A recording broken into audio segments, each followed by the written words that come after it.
Hello students, how are you? Fine. Okay. Today is our the fourth lecture of basic. Okay. आज हमारा चौथा lecture है basic का.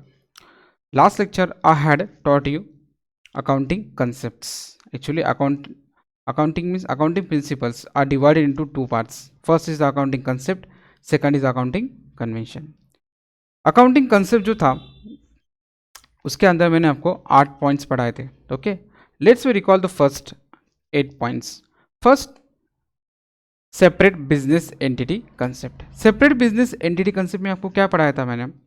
Business और owner दोनों कैसे होते हैं? अलग अलग होते हैं. बिजनेस अलग होता है, ओनर अलग अलग होता है. ये कौन बताता है? Separate business entity concept. इसके बाद हमने पढ़ा था गोइंग कंसर्न कंसेप्ट. गोइंग मतलब क्या? चलते चला जा. बिजनेस की लाइफ क्या होती है? अंतहीन होती है. मैं क्या पढ़ाऊंगा इसमें? सिर्फ अभी आपको सिर्फ रिकॉल में पंच लाइन बताते जाऊंगा. ओके. गोइंग कंसर्न कंसेप्ट में क्या होता है आपका? बिजनेस की लाइफ अंतहीन होती है, जिसकी वजह से आप क्या करते हो? बिजनेस को ईयर में बांट देते हो. ओके. बिजनेस में बड़े बड़े प्लान्स करते हो, वर्कर को रिक्रूट करते हो, परचेस करते हो, सेल्स करते हो, बिजनेस को बड़ा करने का सोचते हो. क्यों? क्योंकि आप ये सोचते हो ना कि मैं बिजनेस को क्या करने वाला हूँ? हमेशा के लिए चलाने वाला, मतलब हमेशा लिए क्या करने वाला? मैं रन करने वाला हूँ. समझ में आ रहा है मैं क्या बता रहा हूँ? ये sir no. Third, money measurement concept. Money measurement concept आपको क्या कहता है? जो चीज़ पैसों में आप क्या कर सको? मेजर कर सको, उसे हम क्या करेंगे? अकाउंट के अंदर रिकॉर्ड करेंगे. जैसे कि नॉन मॉनिटरी आइटम्स था. ओके. नॉन मॉनिटरी आइटम्स में मैंने आपको बताया था ओनर की डेथ हो या रेजिग्नेशन ऑफ मैनेजर हो, स्ट्राइक बाय द एम्प्लॉय हो, ये भी काफ़ी इंपॉर्टेंट है. इसी की वजह से भी काफ़ी हद तक क्या होता है? कंपनी को नुकसान होता है. अगर कभी ओनर मर गया या मैनेजर ने रिज़ाइन कर दिया या कंपनी ने स्ट्राइक कर दिया, सॉरी एम्प्लॉय ने स्ट्राइक कर दिया, तो इसकी वजह से क्या होता है? कंपनी को लॉस हो जाता है. लेकिन ये जो फैक्टर है तीनों, इसको हम क्या बोलते हैं? इसको नॉन मॉनिटरी आइटम्स. और नॉन मॉनिटरी आइटम्स ये क्या होता है? अकाउंट के अंदर रिकॉर्ड नहीं होता है. क्यों? क्योंकि मनी मेजरमेंट कंसेप्ट हमें कहता है. ओके. उसके बाद फोर्थ कंसेप्ट पढ़ाया था कॉस्ट कंसेप्ट. ओके. अब कॉस्ट जो कंसेप्ट है वो हमें क्या बताता है? कुछ नहीं बताता. वो ये कहता है आपको चीज़ को, एसेट्स को, थिंग्स को, गुड्स को, मतलब एसेट्स स्पेशली आप जिस प्राइस में खरीदते हो उसी प्राइस में रिकॉर्ड करो. That is historical cost.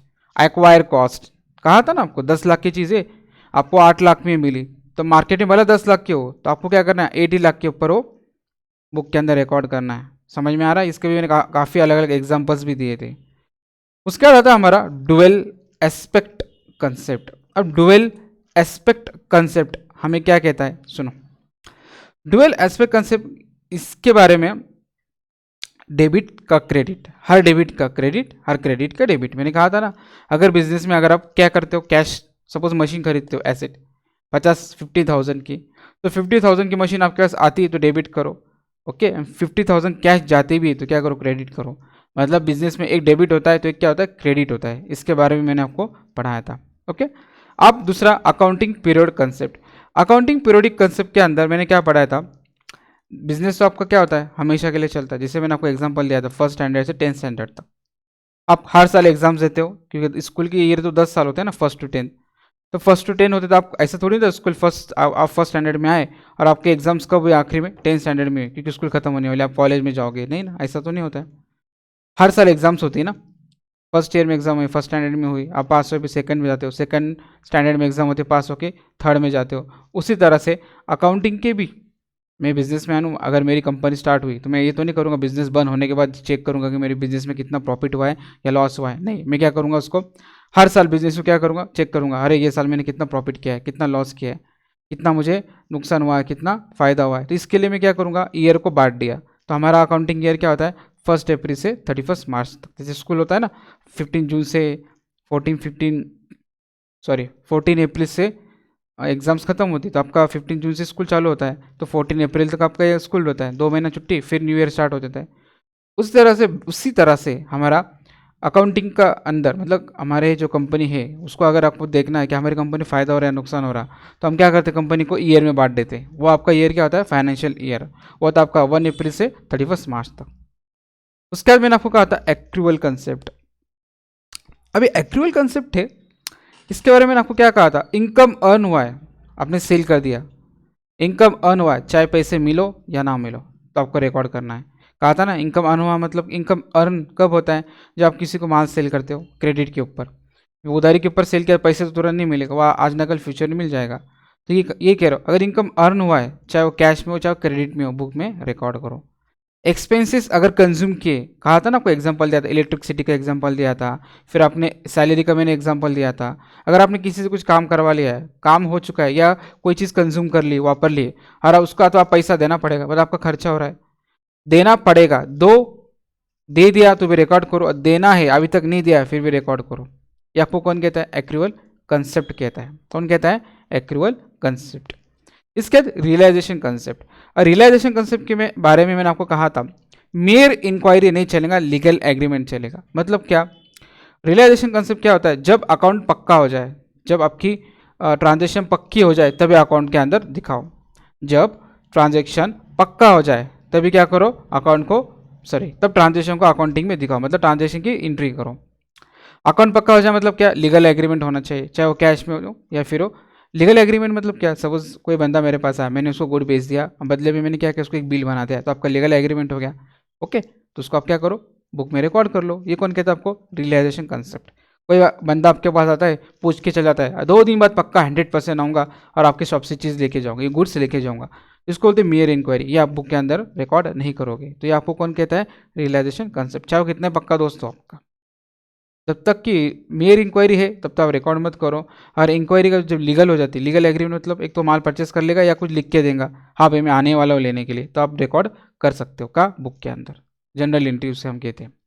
Audit, this is general, this is your realisation concept. Okay, अब इसके बाद हम लोग क्या पढ़ेंगे,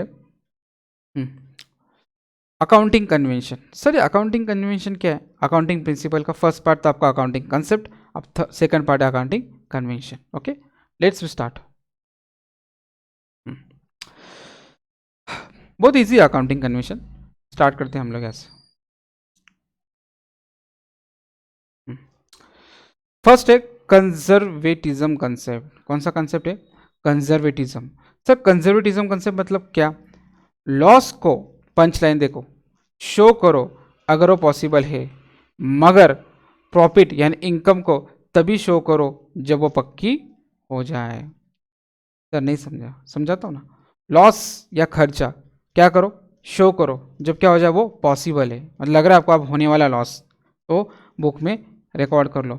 लेकिन प्रॉफिट के लिए वैसा नहीं, प्रॉफिट के लिए आपको लग रहा है यार मेरा प्रॉफिट हो सकता है, हुआ नहीं है, हो सकता है, तो रिकॉर्ड मत करो। जब प्रॉफिट पक्का हो जाए मतलब लीगल एग्रीमेंट हो जाए, मेयर इंक्वायरी नहीं, तब क्या करो, बुक के अंदर वो रिकॉर्ड कर लो। समझ में आ रहा है। अदरवाइज प्रॉफिट और लॉस के केस में दोनों फर्क है। प्रॉफिट अगर आपको, लॉस अगर आपको लग रहा है मेरा नुकसान हो सकता है तो बुक में रिकॉर्ड कर लो, लेकिन प्रॉफिट आपको लग रहा है मेरा प्रॉफिट हो सकता है लेकिन हुआ नहीं, हो सकता है सिर्फ सोच रहे हो सकता है, तो बुक में रिकॉर्ड मत करो। बता तो आपको आएंगे आगे चल के। It refers to play policy of the playing shape. ये प्लेइंग शेप खेलने काम करता है, शेप टू शेप। इस तरह से प्रॉफिट बहुत अच्छी बात है, आज न कल अगर मुझे लग रहा प्रॉफिट होने वाला है लेकिन हुआ नहीं, बहुत अच्छी बात है ना, प्रॉफिट अगर हो रहा है तो मुझे तो पैसे आने वाले, तो मैं क्या को रिकॉर्ड करूँ, आएंगे तो करूँगा रिकॉर्ड। लेकिन लॉस के लिए आपको सेफ होना चाहिए, पता नहीं अचानक से लॉस हो जाए और मैं तैयारी में, तुम्हारा इतना नुकसान हो गया, मेरे पास पैसे ही नहीं, तो आपको लॉस के लिए हमेशा क्या रहना चाहिए, रेडी रहना चाहिए। इसलिए जो अकाउंटिंग कन्वेंशन कहता है, लॉस का अगर आपको संभावना है, पॉसिबिलिटी है कि आपको लॉस होने वाला है, तो क्या करो, बुक में रिकॉर्ड कर लो। लेकिन प्रॉफिट अगर होने वाला है, हुआ नहीं है, होने वाला है, होने, अगर आपको प्रॉफिट के बारे में एक बात याद रखो, अगर प्रॉफिट होने वाला है, अगर मेयर इंक्वायरी हाँ हो सकता है, तो मत रिकॉर्ड करो। लेकिन वो प्रॉफिट है लीगल रिक्वायरमेंट में, तो लीगल रिक्वायरमेंट मत, लीगल रिक्वायरमेंट का मतलब अगर आपने किसको बिल से, अपने किसको गुड सेल किया, बिल हो गया, बिल बन गया, आपने उसको बिल बना के दे दिया, तो लीगल रिक्वायरमेंट होगी। ओके, तो इसका मतलब आपको प्रॉफिट होने वाला है, क्योंकि आज न कल अगर वो अगर आपसे कोई चीज़ खरीदता है तो आज न कल आपको पैसे ला के देगा, तो वो प्रॉफिट नहीं। वो प्रॉफिट के बारे में बात कर रहा हूँ जो आप सोच रहे हो होने वाला है, हुआ नहीं, तो ऐसा प्रॉफिट आप रिकॉर्ड मत करो। लेकिन लॉस के केस में ऐसा नहीं होता है, लॉस हो रहा है, हुआ नहीं, हो सकता है, चांसेस है, आपको लग रहा है 100% होने वाला है, तो लॉस को क्या करो, रिकॉर्ड कर लो। उसको बोलता है पंच लाइन ही का है, लॉस को शो करो अगर वो पॉसिबल है, मगर प्रॉफिट को तभी शो करो जब वो पक्का हो जाए। ओके, तो ये कौन सा प्ले गेम खेलता है, प्लेइंग सेफ वाला, सेफ टू सेफ खेलता है। प्रॉफिट हुआ तो अच्छा है, लॉस हो तो पहले ही तैयार रखो, तैयारी में रखो, अगर लॉस हुआ तो हम लोग लॉस को बियर कर सके। Second point, as per this convention all the prospective, prospective मतलब क्या, पॉसिबल, अगर आपको लग रहा है जितने भी ये साल मेरे पॉसिबल लॉस होने वाले, तो क्या करो, टेकन इनटू कंसिडरेशन, मतलब उसको रिकॉर्ड कर लो, बट नॉट प्रोस्पेक्टिव प्रॉफिट। अगर आपको लग रहा है ये पॉसिबल है यार, ये प्रॉफिट हो सकता है, ऐसी इनकम हो सकती है, उसको मत रिकॉर्ड करो, जब होगी तब रिकॉर्ड करो। ओके, या उसके चांसेस बहुत हो जाए, मेयर इंक्वायरी में नहीं, तो रिकॉर्ड कर लो। तो प्रोस्पेक्टिव लॉसेस आपको रिकॉर्ड करना है, प्रोस्पेक्टिव प्रॉफिट आपको रिकॉर्ड नहीं करना है। सो कि एक ही बात है, कंजर्वेटिज्म कंसिडर आपको ये कहता है भैया प्रॉफिट हुआ तो रिकॉर्ड कर लो, सॉरी लॉस हुआ तो क्या करो, लॉस होने की पॉसिबल है तो रिकॉर्ड कर लो, और प्रॉफिट होने का पॉसिबिलिटी है तो मत रिकॉर्ड करो। क्यों, जब प्रॉफिट पक्का हो जाए तब रिकॉर्ड करो, वरना मत करो।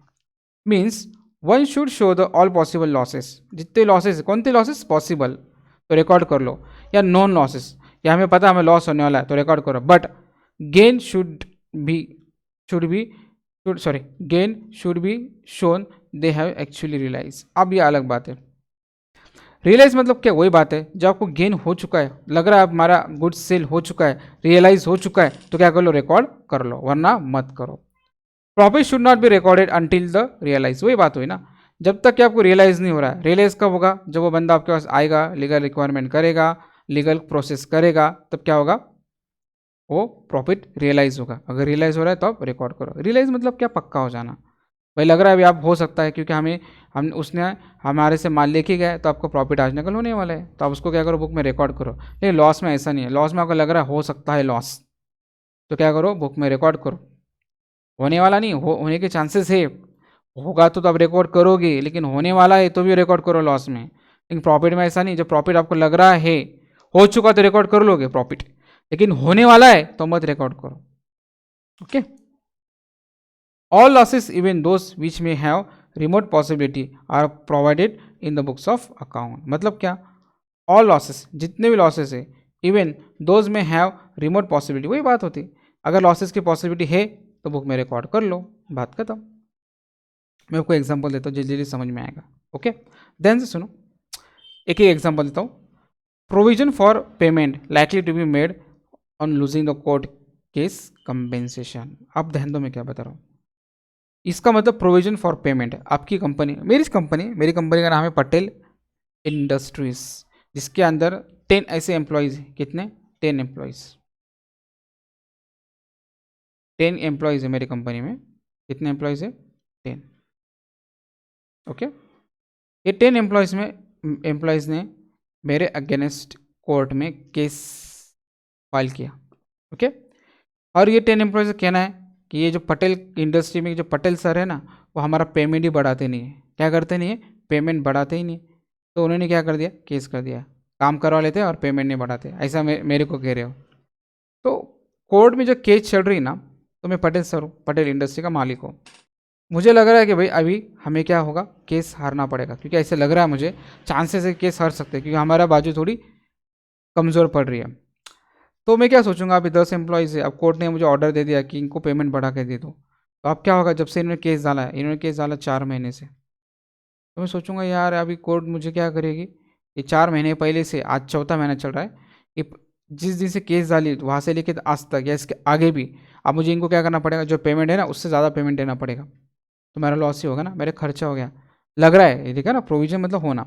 तो मैं क्या करूँगा, क्योंकि कंपेंसेशन मतलब भरपाई, तो कोर्ट भी क्या करेगी, मुझे भरपाई देने के लिए कहेगी ये 10 एम्प्लॉयज़ का। तो मैं सोचूंगा यार ये 10 एम्प्लॉयज़ ने अगर कोर्ट में केस हार गया तो मुझे क्या करना पड़ेगा, इनको पेमेंट बढ़ा के देना पड़ेगा, और जब से मांग रहे 2-4 महीने पहले से, तो 4 महीने का भी एक्स्ट्रा पेमेंट, जो बढ़ाने वाला पेमेंट है, एक्स्ट्रा पेमेंट वो भी देना पड़ेगा। एक्स्ट्रा पेमेंट ना, सपोज उनको 10,000 पेमेंट है, कितना, ये कह रहे कि मुझे कितना बढ़ाओ, 12,000 बढ़ा, मतलब 2,000 से एक्स्ट्रा बढ़ा। ओके, तो अब 4 महीने से कह रहे, 4 महीने के बाद मैं केस हारता हूँ, हारा नहीं, अभी तक चांसेस है हारने की 2-3 दिनों में, तो मैं क्या करूँगा, ये 4 महीने के कितने हुए, 8,000 ना, एक्स्ट्रा 8,000 भी पिछला देना पड़ेगा, आगे से तो मुझे 12,000 ही देना पड़ेगी। ओके, ये पिछला भी भरा के देना पड़ेगा, मतलब मुझे पिछला नहीं, पिछला मतलब बैक का क्या करना पड़ेगा, कंपेंसेशन पे करना पड़ेगा। अब मुझे बताओ, ध्यान से सुनो, ये केस में मेरा क्या हो रहा है, लॉस हो रहा है ना, क्या हो रहा है, लॉस। तो मैं क्या करूँगा, पहले से ही तैयारी में रहूँगा। अगर मुझे कोर्ट ने ऑर्डर दिया है कि मुझे इनके इनके पैसे लौटाने हैं, तो मैं थोड़ा सा रेडी रहूँगा। तो मैं क्या करूँ, बुक में पहले रिकॉर्ड कर लूँगा कि मेरा लॉस हो रहा है, मेरा ये खर्चा हो रहा है। ओके, हुआ है क्या, अभी तक नहीं, होने वाला है, चांसेस लग रहे हैं। तो ये यही कहता है, कौन सा कंसेप्ट है हमारी, ये कंजर्वेटिज्म। कंजर्वेटिज्म ये कहता है कि अगर आपको लॉस हो रहा है तो आप रिकॉर्ड करके रखो। अब वही बात यहाँ आती, देखो, एक होता है आपका डाउटफुल डेब्ट्स और एक होता है बैड डेब्ट्स। मैंने अगर किसी कस्टमर को क्या किया, गुड्स सोल्ड किया, तो सोल्ड में दो अलग अलग बातें की, डाउटफुल और बैड डेब्ट्स, दोनों के एग्जांपल बताता हूँ मैं। तब मुझे लग रहा है यार, ये जो मेरा कस्टमर है ना, ये creating the provision for doubtful debts. मैं डाउटफुल डेब्ट्स के बारे में बता रहा हूँ। ये जो डाउटफुल डेब्ट जो है ना, मुझे लग रहा है अब ये जो बंदा है mister A, suppose mister A को मैंने गुड्स सोल्ड किया, 2 महीने हो गए, पैसे ही दे नहीं रहा है। तो मैं सोचूंगा दे सकता है, नहीं भी दे सकता। तो मैं सोचूंगा यार, ये अगर पैसे नहीं दे रहा है तो एक काम करो, मैं इसको ना डाउटफुल डेब्ट्स में जा देता हूँ। डेब्ट्स मतलब उधारी, डाउट मतलब शक, कि ऐसी उधारी मैंने किसी को दी है जिसके आने पर मुझे शक है, डाउट है, तो उसको हम बोलते हैं डाउटफुल डेब्ट। मतलब मुझे ऐसा लग रहा है कि वो मुझे अभी पैसा नहीं देगा, तो अभी जो उसको उधारी जो थी उसको उससे मुझे लेनी थी वो उधारी, तो अभी शक में बदल गई। तो शक वाली उधारी को इंग्लिश में कहते हैं डाउटफुल डेब्ट्स। तो मैं क्या करूँगा, ये मेरा डाउटफुल डेब्ट्स मेरा एक लॉस है। तो हमारा कंजर्वेटिज्म कंसेप्ट क्या कहता है, अगर आपको लग रहा है आपका लॉस हो रहा है, क्या हो रहा है, लॉस हो रहा है, तो आप बुक में लिख के रखो। डाउटफुल हो सकता है 2 महीना दे भी दे मुझे, आज तो नहीं दिया, वो दे भी सकता है, तो इसको बोलते डाउटफुल डेब्ट्स। तो लेकिन आज तो मुझे डाउट हो ना, ये दे नहीं सकता है, तो मतलब नहीं दिया तो मेरा लॉस है वो लॉ। तो कंजर्वेटिज्म कंसेप्ट क्या कहता है, इसके रिकॉर्ड कर लो एंट्री, डाउट हो रहा है ना आपको, तो एंट्री रिकॉर्ड कर लो। ओके, अब दूसरा प्रोविजन है बैड डेब्ट्स के बारे में। अब बैड डेब्ट्स के बारे में क्या प्रोविजन है, bad debts, provision for bad debts are cover या provided on the estimation basis. Estimation मतलब अंदाज। अब मुझे लग रहा है यार 3 महीने हो गए, अब पक्का लग रहा है देगा ही नहीं, छोड़ दो, उसने में क्या दिया, दिवाला हो गया, मुश्किल लग रहा है, कंपनी उसकी क्या चल रही, लॉस में चल रही। अब मुझे पक्का मालूम है देने नहीं वाला, दिया तो आगे आगे का कोई नहीं जानता है, अगर दिया जाए तो अच्छी बात है, लेकिन अब पक्का मालूम है मुझे देने वाला नहीं है। तो ये जो बैड डेब्ट्स है ना, ये कि मैंने किसके बेस पे लगा, एस्टिमेशन। एस्टिमेशन मतलब अंदाज, मैंने अंदाज लगाया ना कि जो मैंने मिस्टर ए जो है ये पक्का देने वाला नहीं है, मतलब इसकी चांसेस अभी बहुत ही कम हो गए देने के। तो अब डाउटफुल में रहा नहीं, अब डायरेक्ट बैड हो गया, बैड मतलब खत्म, ऐसे उधारी जो मेरी डूब चुकी है, बैड डेब्ट्स मतलब डूब जाना। तो मैं ये डूब जाने वाली उधारी, इसको भी क्या करूँगा, मैं प्रोविजन बना के रखूँगा। प्रोविजन मतलब क्या, मैं रेडी रहूँगा, अगर इतना नुकसान होता है मेरे इस, या अगर मुझे पैसे नहीं देता तो मेरा नुकसान हो रहा है, ये नुकसान के लिए मैं झेलना चाहिए ना मेरी कंपनी नुकसान, तो मैं पहले ये मान लूँगा क्या इसने मुझे पैसे नहीं दिए, यानी मेरा लॉस हो चुका है। तो ये डाउटफुल डेब्ट्स और बैड डेब्ट्स दोनों में फ़र्क है। डाउटफुल मतलब अभी तक डाउट है कि ये पैसे दे सकता है, लेकिन बैड डेब्ट्स में आप पक्का पता है कि पैसे नहीं देगा, और दिया तो बहुत अलग बात है, लेकिन अभी मुश्किल लग रहा है, 99.99% लग रहा है कि यार पैसे नहीं देने वाला, तो ये मेरे बैड डेब्ट्स। तो मैं क्या करूँगा, इसके भी क्या करूँगा, एक लिख के रखूँगा कि मेरा लॉस है। ओके, और मैं क्या करूँगा, लिख के रखूँगा। ये हो गया, समझ में आ रहा है मैं क्या बता रहा हूँ, यस और नो। ओके, अब वैल्यूएशन ऑफ क्लोजिंग स्टॉक ये छोड़ दो, इतना पॉइंट वो आपके लिए इंपॉर्टेंट नहीं, सिर्फ इतना याद रखो, कंजर्वेटिज्म कंसेप्ट में क्या होता है आपको, एक ही बात, कंजर्वेटिज्म कंसेप्ट आपको यही बताता है, अगर लॉस हो रहा है, शक है आपको लॉस हो रहा है, तो लिख लो, पॉसिबल लॉसेस कहते हैं उसे। लेकिन प्रॉफिट हो रहा है, ये सिर्फ शक है, पॉसिबल लग रहा है प्रॉफिट हो सकता है, लेकिन मत लिखो, लिखो मतलब रिकॉर्ड मत करो। अगर प्रॉफिट पक्का हो रहा है आपको मालूम है तभी रिकॉर्ड करो, वरना मत करो। लेकिन लॉस के केस में ऐसा नहीं है, ये तीनों बताया ना, ये तीनों प्रोविजन है, डाउटफुल डेब्ट्स हो गया, बैड डेब्ट्स हो गया, कोर्ट केस कंपेंसेशन हो गया। मुझे लग रहा है कि मेरा हो सकता है नुकसान, लॉस होने का चांसेस लग रहे हैं, तो मैं बुक में रिकॉर्ड कर लूँगा। हो सकता है ये जो कोर्ट केस है मैं जीत जाऊँ, हो सकता है जो बैड डेब्ट्स है मुझे पैसे ला के दे दे, हो सकता है जो डाउटफुल, मैं सोच रहा डाउट है लेकिन उसने सेम ही ला के दे दिया पैसे, है ना। तो ये पॉसिबल लॉसेस है, तो पॉसिबल लॉसेस आपको क्या करना है, बुक के अंदर रिकॉर्ड करना है, लेकिन पॉसिबल गेन रिकॉर्ड नहीं करना है। ये हमें कौन बताता है, कंजर्वेटिज्म कंसेप्ट बताता है। Got it, okay. नेक्स्ट जो कंसेप्ट है कंसिस्टेंसी, ये बहुत इंपॉर्टेंट है। कंसिस्टेंसी, सर क्या है कंसिस्टेंसी, पॉलिसी या मेथड को बार बार या जल्दी जल्दी चेंज करना नहीं चाहिए। सर पॉलिसी क्या होता है, मेथड्स क्या होता है, बताओ क्या है ये पंच लाइन का मतलब, सुनो। This convention says that accountant should follow the method on consistence basis at longer period. आपको मैंने बताया था ना, अकाउंटिंग के मेथड्स होते हैं, अलग अलग मेथड होते हैं। तो बंदा मतलब कंपनी एक बार जो मेथड अडॉप्ट कर ली थी, तो कंपनी ने क्या करना चाहिए, वो अकाउंटेंट ने वही मेथड हर साल यूज़ करना चाहिए, बदलना नहीं चाहिए। देखो यहाँ लिखा मैंने, एनी पॉलिसी एडोप्टेड, मैं कोई भी पॉलिसी एक ले लेता हूँ for accounting should be continuous और consistence throughout the business. एक बार आप कोई पॉलिसी ले लेते हो, अकाउंटिंग करने का तरीका अडॉप्ट कर लेते हो, तो आपको क्या करना है, वही तरीका को कंसिस्टेंस में रखना है, मतलब डेली हमेशा हर साल वही तरीका यूज़ करना है। It need not be change, आपको ज़रूरत नहीं चेंज करने की, unless and until circumstances demand.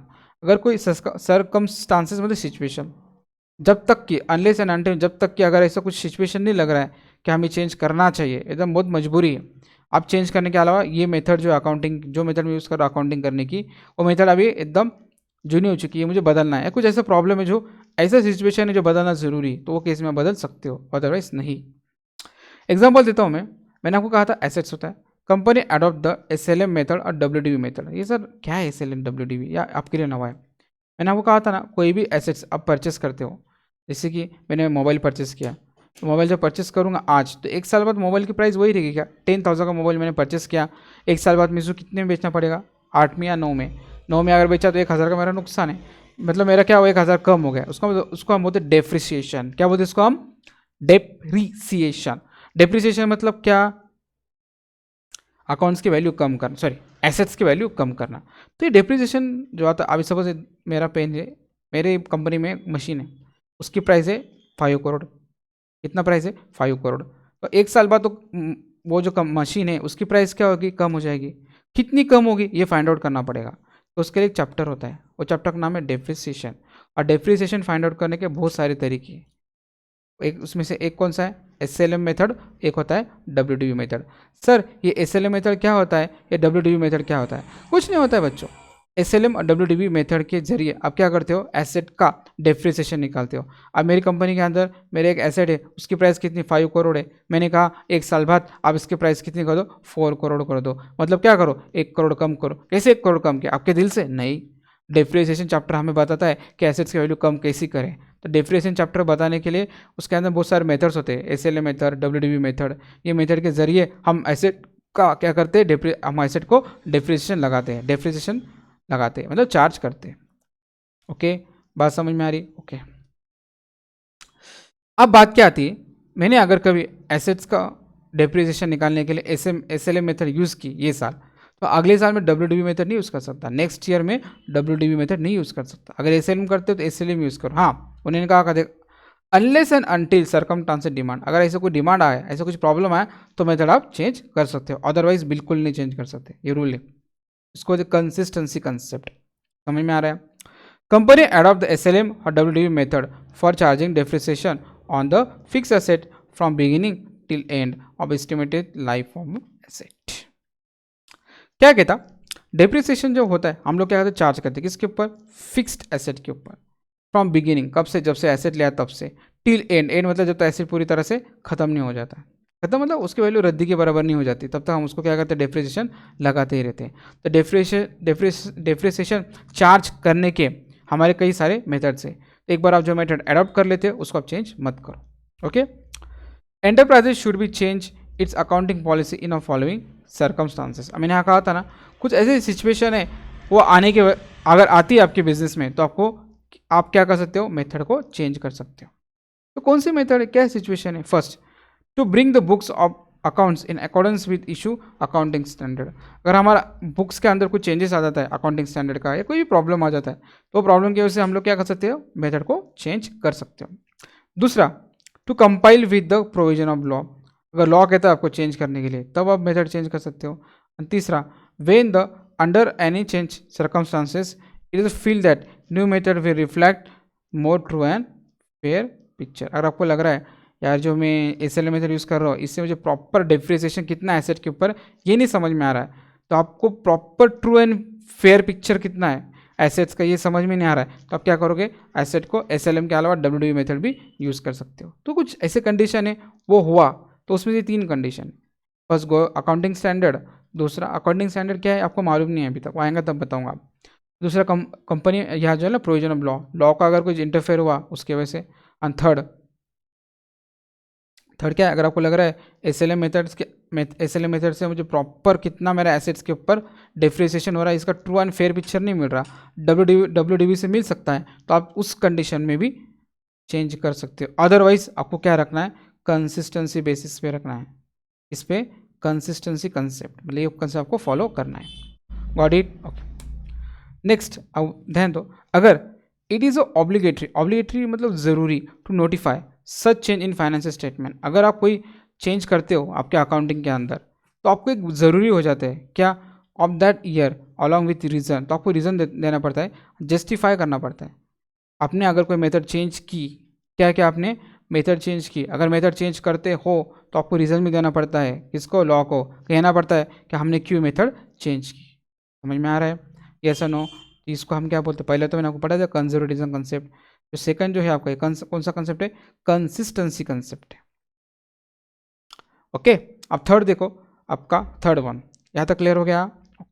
मतलब कंसिस्टेंसी कंसेप्ट मतलब क्या होता है, एक बार आप पंचलाइन क्या इसकी, एक बार आप जो कुछ भी हो, देखा नहीं आता ना, पॉलिसी या मेथड, जो भी हो पॉलिसी या मेथड, इसको चेंज करना नहीं चाहिए। और कंजर्वेटिज्म कंसेप्ट अभी आपको पीछे पढ़ाया था ना मैंने आपको, या पढ़ा था ना, देखो ये कंजर्वेटिज्म, इसमें क्या बताता है, लॉस हुआ, लॉस क्या पॉसिबल ही है लॉस का तो भी रिकॉर्ड कर लो, लेकिन प्रॉफिट का पॉसिबल है पर अभी तो हुआ नहीं तो रिकॉर्ड मत करो। ये कौन बताता है, ये बताता कौन है हमें, कंजर्वेटिज्म कंसेप्ट।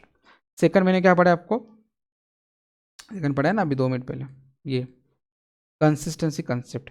अब थर्ड देखो, मटेरियलिटी कंसेप्ट। अब मटेरियलिटी कंसेप्ट क्या बताता है हमें, ये बहुत इंपॉर्टेंट है।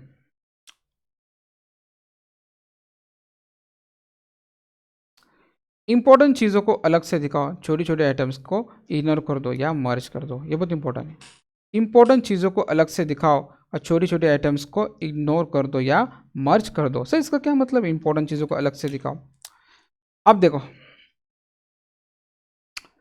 अगर आपके इसमें आपकी कंपनी के अंदर एक साल में 40 लाख का खर्चा होता है, एक्सपेंडिचर, ओके। उसके अंदर देखो, अब कंपनी है तो उसके अंदर इस तरह से मेरे ऐसा पेन लगेगा, ओके, स्टेपलर लगेगा, ओके, ये देखो सब चीज़ें लगी ना, ये देखो ये भी दिख रहा है, ये दिख रहा है, ये समझ में आ रहा है। बहुत सारी चीज़ें मेरे लिए या कंपनी के लिए, मेरा बिजनेस अगर पटेल इंडस्ट्रीज है तो पटेल इंडस्ट्रीज के अंदर, पटेल इंडस्ट्रीज के अंदर क्या बोला मैंने, ध्यान से सुनो, पटेल इंडस्ट्रीज के अंदर मेरा बहुत सारा खर्चा है।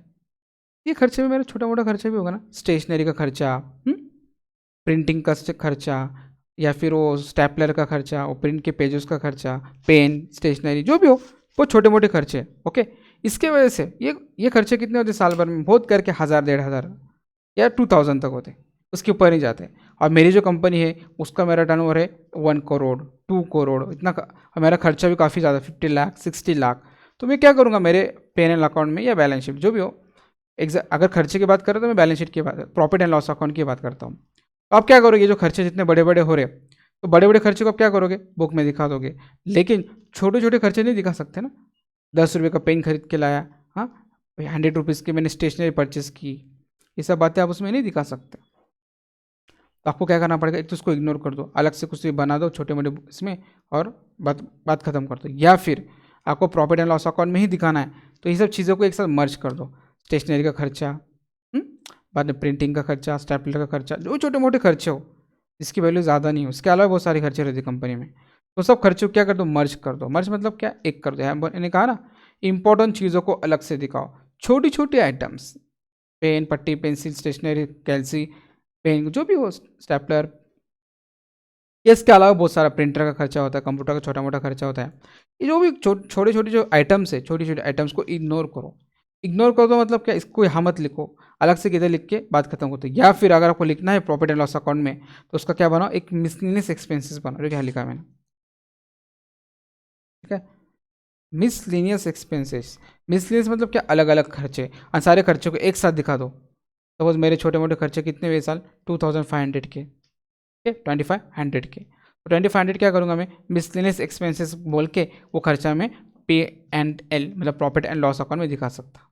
मतलब मटेरियलिटी कंसेप्ट को ये कहता देखो ना, सोचने से बात है, अगर मेरा बिजनेस 2-3 करोड़ का है, ओके, मेरा प्रॉफिट एंड लॉस अकाउंट काफ़ी अच्छा फायदेमंद हो रहा है, काफ़ी अच्छा बड़े बड़े अमाउंट है, उसके अंदर 10 रुपये का, 5 रुपये का, 100 रुपये का, 100 रुपीज़ की चीज़ लिखूंगा तो प्रॉफिट एंड लॉस अकाउंट के तो 12 बच जाएंगे ना। और छोटी छोटी चीज़ थोड़ी लिख सकता हूँ उसके अंदर। तो यही तो कहता है हमें मटेरियलिटी कंसेप्ट, छोटे मोटे बातों को अलग से कर दो या मर्ज कर दो, मिसलेनियस एक्सपेंसेस बोल के डाल दो एक साथ, सबके सब खर्चे। ओके, कितना इंपॉर्टेंट बता ना, यही तो है ये अकाउंटिंग जो प्रिंसिपल है, इसी का यूज़ करके तो हमें क्या करना है, अकाउंटिंग सीखना है ना, अकाउंटिंग करना है हमें। समझ में आया? ओके, फर्स्ट पॉइंट देखो, in account all those items are significant considering the size and nature of business should be properly disclosed. मतलब अकाउंट के अंदर जितने भी आइटम्स है इसको हम क्या मानते हैं, इंपॉर्टेंट ही मानते हैं, सिग्निफिकेंट मतलब जरूरी, चाहे साइज बड़ी हो या छोटी हो।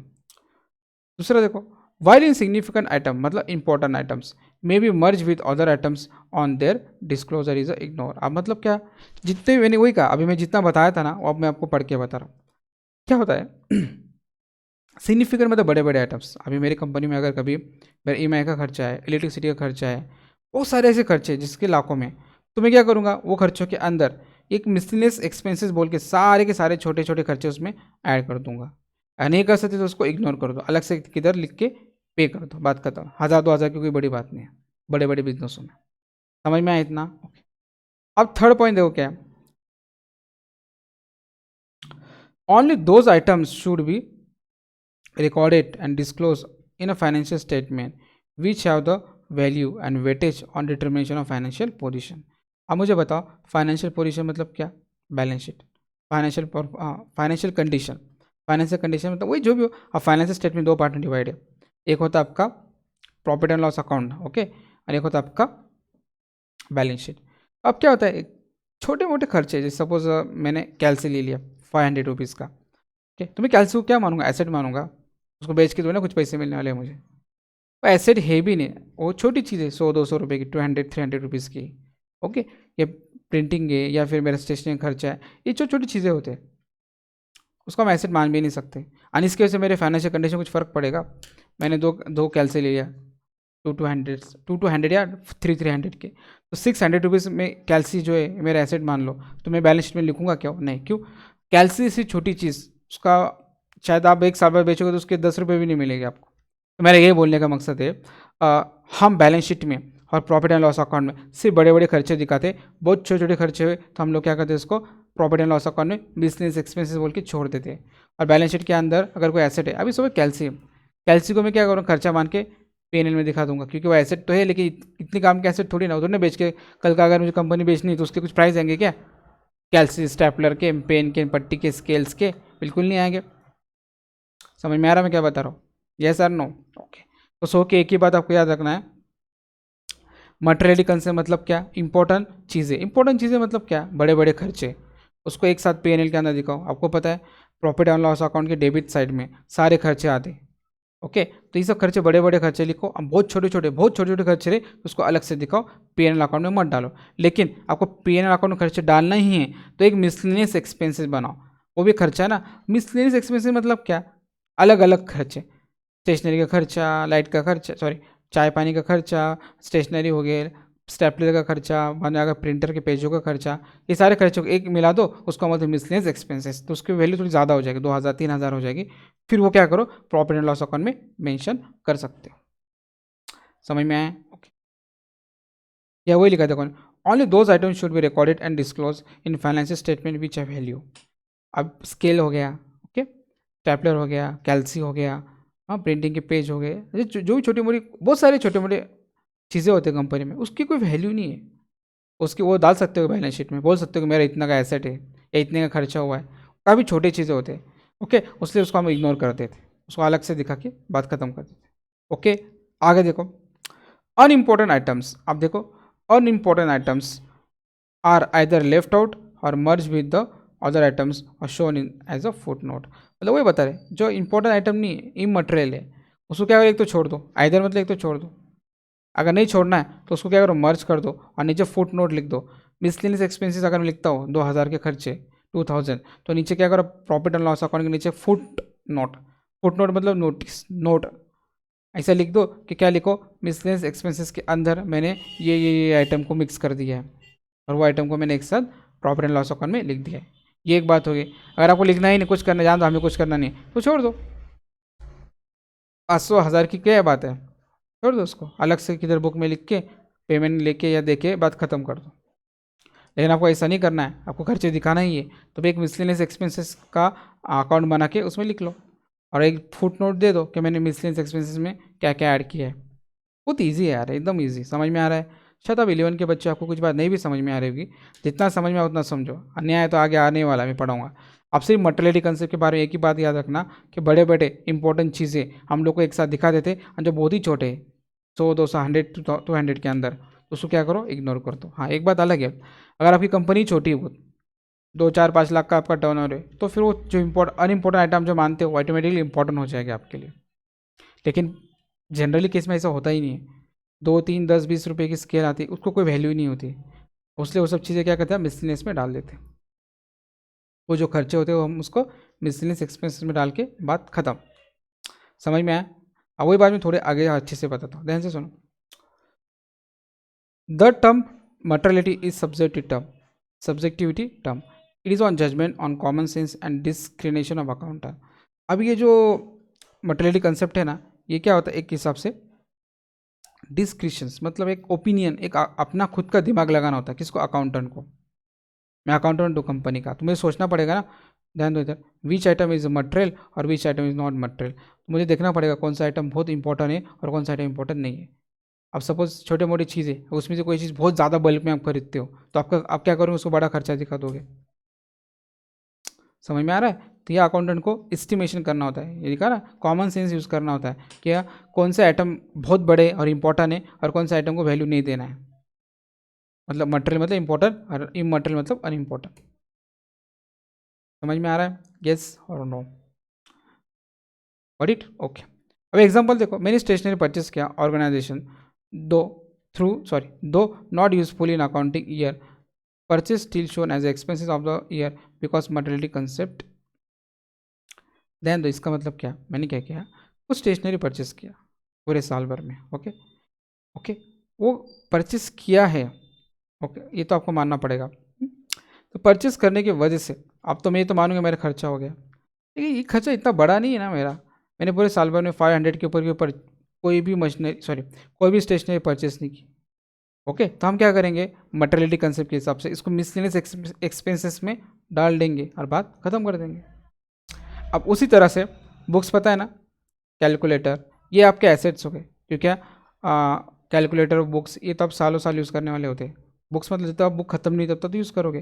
और कैलकुलेटर, स्केल, स्टेपलर, जो भी हो, ये बहुत छोटे छोटे एसेट्स है कंपनी के। क्या है? बहुत छोटे छोटे एसेट है। तो is taken as 100% in the year of purchase though use by the entity of the year. आप देखो, एंटिटी मतलब क्या? कंपनी। ओके, अगर इस साल भर यूज़ कर रही है, किसका? कैलकुलेटर का, बुक्स का, जो भी हो। अब कैलकुलेटर तो कई सालों साल चलेगा, एक बार या 2 3 साल तो चलते ही है, तो हम उसको क्या मानते हैं? 100% उसको डेप्रिसिएशन कंसिडर करते हैं। या बोला है ना, is taken as 100% in the year, मतलब इसका डेप्रिसिएशन एक ही साल में 100% मान लेते, खत्म। अब बताओ, मैंने अगर 200 कैलसी लिया 200 का, अगले साल बेचूंगा तो उसके 10 रुपये भी नहीं आएंगे। कैलकुलेटर कौन खरीदता है? स्टैपलर कौन खरीदता है? ये छोटी छोटी चीज़ें होती है, तो इसको स्मॉल एसेट मानो, बैलेंस शीट में रिकॉर्ड मत करो। This is a because the amount of book or calculator is very small and to be taken shown in the balance sheet, though it is an asset of the company. Actually very small to be taken shown in the balance sheet, actually balance sheet में नहीं आएगा calculator, या not आना चाहिए था। एक बात हमेशा याद रखो, डेप्रिसिएशन हम जो निकालते हैं एसेट्स का, तो कैलकुलेटर का वगैरह तो डायरेक्ट जीरो ही दिखा देते फर्स्ट ईयर में। 200 रुपये का कैलकुलेटर था, कितना कम होगा? तो मैंने आपको पहले कहा था, जिसकी वैल्यू छोटी है, बहुत ही छोटी वैल्यू, मैं ये नहीं बोल सकता होगा कौन सी छोटी कौन सी बड़ी, वो आपको सोचना है। उसलिए मैंने बोला है ना, ये दिख रहा है, ये कॉमन सेंस होता है। एक डिस्क्रिप्शन मतलब ओपिनियन होता है, किसका? अकाउंट का। अकाउंटेंट को ही खुद दिमाग लगाना होता है कि हमारी कंपनी में कौन से मटेरियल चीज़ें, मटेरियल खर्चे या मटेरियल एसेट है और कौन से नहीं है। मटेरियल होगा मतलब इंपॉर्टेंट एसेट्स होगा तो बैलेंस शीट में दिखाओ, इंपॉर्टेंट खर्चा होगा तो P&L अकाउंट में दिखाओ। अगर इमटेरियल होगा तो बात खत्म कर दो, एक तो इग्नोर कर दो या उसमें मर्ज कर दो।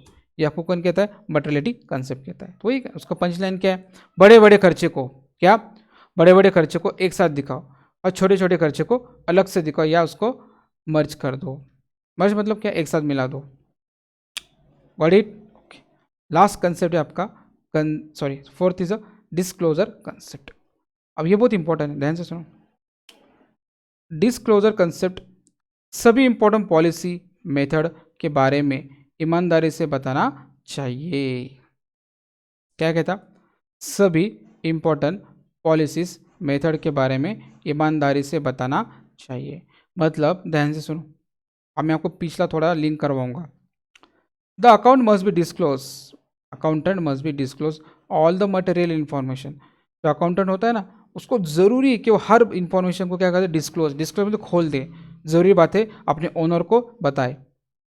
The accounting report should be disclose full and fair information to related party. Full and fair मतलब पूरी तरह से सही और सच्ची हो, डिटेल में हो और गलत ना हो, बातें इसमें जो लिखी हो इंपॉर्टेंट बातें सही हो, झूठी बातें इसके अंदर लिखा ना हो।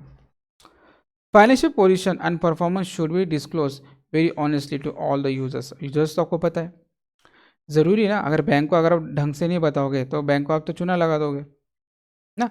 समझ में आ रहा है मैं क्या बता रहा हूँ, यस और नो। मतलब जो भी आपके यूजर्स है, कंपनी के यूजर्स है, तो अकाउंटेंट का काम क्या है कि फाइनेंशियल पोजीशन मतलब प्रॉफिट एंड लॉस अकाउंट और बैलेंस शीट दोनों क्या करना आपको सही से डिस्क्लोज करना है। सही से मतलब वेरी ऑनेस्टली, बिना कोई झूठी। मतलब कभी कभी होता है ना, कभी कभी क्या होता है, बिजनेसमैन को क्या लगता है कि हमें लोन लेना है बैंक से, तो जामुझ क्या करेगा, अपने अकाउंटेंट को कहेगा कि क्या करो इसका ट्रू एंड फेयर, मतलब सही भी दिखाओ मत, ऐसे थोड़ा बड़ा चढ़ा के दिखाओ, प्रॉफिट थोड़ा बड़ा चढ़ा के दिखाओ।